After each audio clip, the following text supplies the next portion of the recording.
She has a background in community organizing.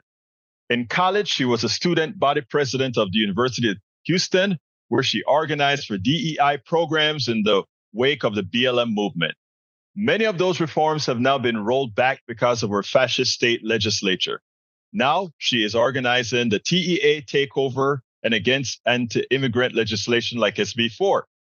She firmly believes that the Democratic Party is the working people's party and wants the party to be more representative of the majority of people who make up the party. She says, we are younger, we're more left-wing, and exhausted by the political status quo. She decided to run for the State Democratic Executive Committee, the SDEC, to make sure she is a more progressive voice in the party. And I would add to that a young voice, Jasmine Khadem. Did I say that right? Yes. Did I? Wow. Yes, Khadem it's Khadem Gonzalez, but yes. Okay. Okay, they only put Khadem, so it's Jasmine Khadem Gonzalez. Okay, got it. Yes. Así que hablas español? Sí. Oh, perfect. All right, great. Anyway, first of all, tell me a little bit about yourself. So, hi, I'm Jasmine. I am a lifelong Houstonian, and I'm also a progressive community organizer. And let me see, you're a community organizer. Whenever we say somebody's a community organizer, right, that has a whole lot of different connotation. Like, are you just running around with the community, but are you doing something substantive? And I know you're doing something substantive. So, while the right and many of the neoliberals, even in the Democratic Party, sort of have a disdain for community organizers because they're really getting people power. What you're doing is that much more important. So tell me a little bit about what you've done. Gotcha. So I ran for student body president when I was in university. And at the time, I ran on trying to expand mentorship programs. Now we call that DEI, right? Diversity, equity, inclusion. Back then, They were just mentorship programs. And so at the time, we were talking about, well, how do we make these programs more accessible to students? How do we get them to know that these programs even exist? And then after SB 17 passed, all of those got rolled back. So the DEI centers were essentially shuttered. The LGBTQ center was also completely shut down. And none of these institutions fought back. In fact, what my university, that would always say that it draws its strength from its diversity, was one of the first universities to actually close these down in the state of Texas. And so we as students had to rely on our own grassroots organizing to then be in community with each other and be able to continue to have some of these mentorship programs kind of unofficially, because we could not rely on these institutions to be on the front lines to fight for us. So we have always had to rely on ourselves and our own grassroots organizing. So the political establishment might have this disdain for this community organizing, but we don't have a choice but to do it because they aren't doing their jobs for us. Tell me a little bit about the law, because you use the SB, I forgot what it said, SB 17, you actually use the law. Tell the audience what it was all about and why is it that you had to come out and fight it so hard and do it on your own? Right. So SB 17 essentially got rid of all of our diversity, equity, and inclusion programs. Really because of racism. That's really why. And because the GOP and the Republicans are using kind of race and critical race theory and all these things that they really don't understand as a way to kind of fearmonger and collect support for their base. But these kind of legislations, they have a very real impact on people and on students. And so in this case, we lost a long list of mentorship programs completely. There was programs for Black students, for Latino students, for LGBTQ students to be able to kind of like have more mentorship. I didn't have a Latino professor until I think I was a junior, and I minored in Mexican American studies. That was the first time that I ever saw somebody who was a Latina, who looks like my family members, who was in a position of power, and also was somebody who could be a mentor to me, who understood what it's like to be a working class person, studying in university, because it was very similar to her own experience. And that was the first time I'd ever experienced that. And I had to minor in Mexican American studies in order to even have access to that. And a lot of these programs are being cut by the school. And, I'm not on the forefront of organizing, against SB 17, but I am trying to be in community with other organizers to make sure that we still meet with these students who are still at university. I have graduated, and make sure that they still have support, and they know that we, as, outside community members, we can try to be those mentors for them, since the school isn't really letting that happen anymore. I consider you on the forefront of SB 17 because you're doing what the job that the destruction of that SB 17 cause is actually doing. Where did you go to high school? I went to Bel Air High School. So something about me is that my parents, they're both immigrants. And so we moved around a lot within the city of Houston. My dad is a teacher. My mom worked as a custodian. And so we were working class growing up. But my parents, I've never lived in a house. I've always lived in kind of like apartment complexes. And so because my dad was a teacher, he wanted me to go to, these good schools. So we would move around to try to get, try to get me into good schools. And, I think it's kind of a shame that we have to do that. It kind of just speaks to the inequity that we have in our public education system. Even within one system. Within one system, right? Within HISD, we know that folks who live in poorer zip codes, more working class zip codes, more Black and brown zip codes are not going to get the same quality of education as those who might live in more wealthy zip codes. So we have this kind of divide between working class people and the kinds of rights that they have access to and the kind of education that they have access to, and wealthy people and the kinds of rights and resources that they have access to. So I was lucky that my parents were able to do that. But of course, like when you grow up working class, you realize you kind of get that class consciousness. Once you grow up, you're like, your friends are asking you, well, why aren't you buying anything at the Scholastic Book Fair? And you're like, well, because I don't have any money to spend on, a bunch of books, which makes it even worse now that the TEA has taken over our school district. They have shut down libraries and fired librarians who, I mean, if I can't go and afford, going to Barnes and Noble and buying like all these, nice books, I should at least be able to have that access in school libraries. And I was a kid who's frequented the school library all the time. And it's just a shame that these kids now in these like taken over schools by the state of Texas, that they're not going to have access to that. And I think anybody who says that they're on the forefront of education, who is shutting down schools or who is shutting down libraries, certainly doesn't know what they're talking about. Interestingly, you brought up a concept that I want to talk about. But before that, let's interspace this with what you're running for, first of all, which is the SDEC chair. Tell me a little bit about that, and then we'll finish some more conversation thereafter. Yeah, so I'm running for the State Democratic Executive Committee, or SDEC. I want to be a more progressive voice in the Texas Democratic Party. And so what the SDEC does is that they're essentially the link between the state party and then local communities. So they control budget, they tailor messaging to communities, and they know when important legislation is being passed. And so they can tell the people on the ground. And, I decided to run because I do think that the Democratic Party is the working people's party. And I want the party to be more representative of the people who make it up, what we want as progressives. And I guess like what that means, the difference between progressives like myself, and I think the majority of the people who should be making up the Democratic Party and the status quo, is that we believe in human rights rather than privileges. So we believe that healthcare is a human right. We believe that education is a human right. We believe that housing is a human right. I mean, we believe in the right to clean air and water. These aren't things that you earn, but you have a right to, that you are entitled to just by being a person who lives in the US. And I think right now you see a very clear disconnect between the things that we want as progressives and as young people, as working class people, and what the party status quo wants.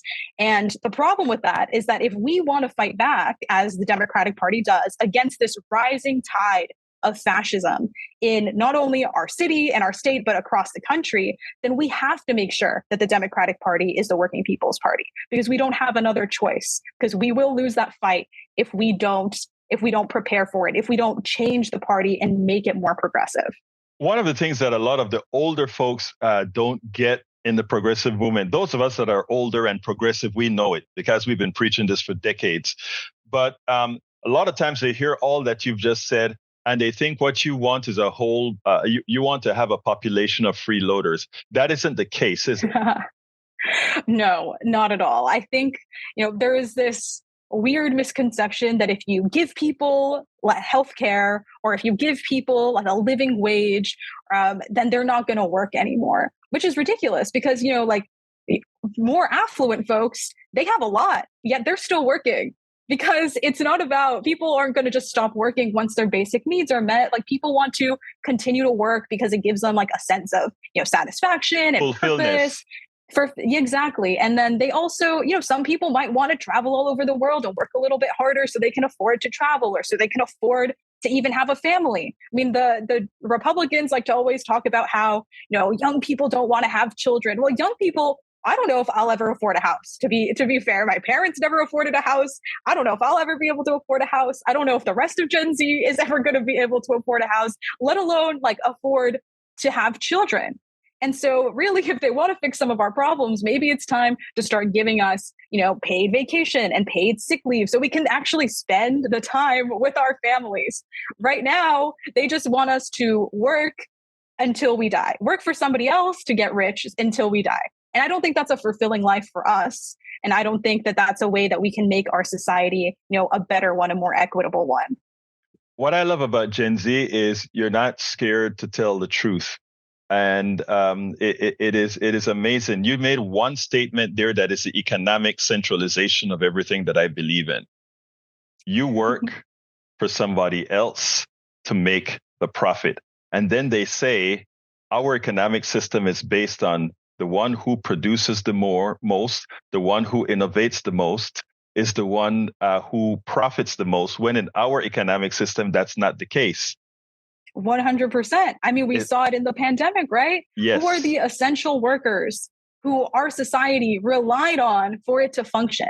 It's folks that don't make a lot of money, and it's folks that, it's folks that don't make a lot of money. Like that, it was in they are the people who are the backbone of our entire society. Without them, we couldn't function. We used to call them essential, and now we don't want to give them sick leave. We don't want to give them healthcare. We don't want to give them a living wage. And it's like, well, they showed up then, and they will continue to show up now, and show up better if we give people these just their basic needs to be able to survive. You don't know. I'm right now. You have me like, my God, this is a Gen Z person speaking. Have you got to 25 yet? I'm 25. I just turned 25. You just turned 20. The reason I asked that is the following. You don't know how much we need you out there with the Gen Zs, and to put it bluntly, the younger millennials, to really wake folks up and understand, first of all, that they have the power to do it if they decide to enforce the power that they have. Gen Z plus millennial equal the largest voting bloc in this country if they choose to do so. And having somebody like yourself out there pushing that button, I think will take us, and I'm not talking about old folks jumping into the barrios or the ghettos or the wealthy places or whatever, and trying to get these young people to vote. I mean, you guys getting out there and doing the work and say, hey, this is a reason that we're going to demand that those old farts out there do this. In other words, you can demand it. I think, yeah. And the only way that we can really do that is if, we organize around something that isn't just, not like, oh, it's not the other guy. Like, it's not Trump. So you have to vote. Like, that's, obviously that's an ineffective strategy. I think organizing against fascism is really important. I think that folks should be organizing against fascism. And I think that Trump poses a huge existential threat to our democracy. 100%. We've already seen it, but something else is like, if we want people to actually go out there and vote, just fighting against like this boogeyman isn't really enough. You have to actually run for something. You have to give us something. And, we have a lot that we don't have right now. There's a lot that we don't have right now. Like we don't have healthcare. I think a lot of young people, they literally just want some of their basic rights to be met. And we want to maybe even, if we want to be a little bit more forward thinking, let's change the relationship that we have with work. Let's have a 4-day work week. Like, I don't think that that's the most radical idea in the world. I think some companies already do it, but of course it's going to be affluent folks who have access to those kind of policies, right? They rely on, these companies to give them, unlimited PTO. But what about the rest of us? So we need our government to step in to give that right to the rest of us, so we can have that time to be, with our families and with our friends, and so we can have more of a work-life balance rather than this grind that I think people are just exhausted with. The best ideas are coming out from our young people, and the reason why is they have no fear. They don't have no fear, and they're not, and the indoctrination that most have been born with since the inception of this country has worn off. They've definitely worn off in your generation. And interestingly, when you talk about the 4-day work week, I'm in for a 3-day work week because there's this thing called artificial intelligence and robotics. These two things by themselves more than triple our productivity. And in doing so, if we had a 5-day work week and our productivity is triple, we can get the benefit from said productivity at the same time that we cut the work week in half. It's not all that much to ask. 100%. I'm right there with you. We shouldn't be using AI to replace art. Art should be for us. That should be for humans. Give us the time to be able to actually be creative and be artistic and give ourselves like a more purpose that isn't just, grinding all the time. There is absolutely no disagreement there. In fact, all these things ought to be regulated to take the humanity into us. There are certain things that requires no humanity. Art requires humanity. In fact, AI art is the stealing of the humanity of us all, right? Because what AI does, the art forms, when you do, it's picking and choosing, etc. There are forms of AI that actually is productive, increases productivity, and there's the other that can be not beneficial, but in the totality, it should reduce all of our work week to 100%. Pretty much. Now, so becoming the SDEC chair, do you have somebody that you're running against, and how many people you're running against? So I don't really know because people could kind of nominate themselves. It looks like kind of in person, but there's going to be two representatives for each congressional district. Mm-hmm. And I think that I've been the most active person who is running, who identifies as a woman. So I think that I'm in a good spot. What district are you in? And unfortunately, it's only people who are in the state convention who can vote. So I've been doing my phone banking, my due diligence to try to persuade some votes my way. Well, let me tell you, we really need some fresh blood in the party. The party has been stagnant for too long, and as you mentioned, the status quo should no longer be tolerated. If we want to grow the party, what we have to do is bring new ideas. We need to bring new people into the party and holding on these positions. Let me take my host hat off. As a member of the party, I refuse to take on some of these positions because I think it is time for our Gen Zs and our Gen Ys, millennials, to take care of these jobs. Now, I want you guys out there doing what needs to be done. So one of the last things I always ask, and it's, what would you have liked me to ask you that I didn't? I think to end on maybe, what should young people do? What should people do to get involved? And I think everybody is an organizer. I think everybody should be an organizer. I think that if you don't know what to do in your life, if you're having, every year we have a new crop of fresh grads who I know, because I know this from experience, are having an existential crisis about what they should do in their lives for the rest of their lives. At the same time, we have people who who are aging, who are being a little bit more alienated in their lives, who are becoming a little bit lonelier, other people in different stages of their lives, maybe all their friends are having children and they haven't, and so they feel lonely, or even older folks. Like I know seniors, they have a loneliness epidemic as well. And I think that the best way to combat that, not only for the betterment of our society, but also for the benefit of ourselves and our own mental health, is by organizing and being in community with one another. I have the great opportunity to be organizing alongside people who have been doing this for way longer than I have. Some people who have been doing this, like who are older than I am, have been doing this since like before I was even born. And I have the opportunity to learn from them.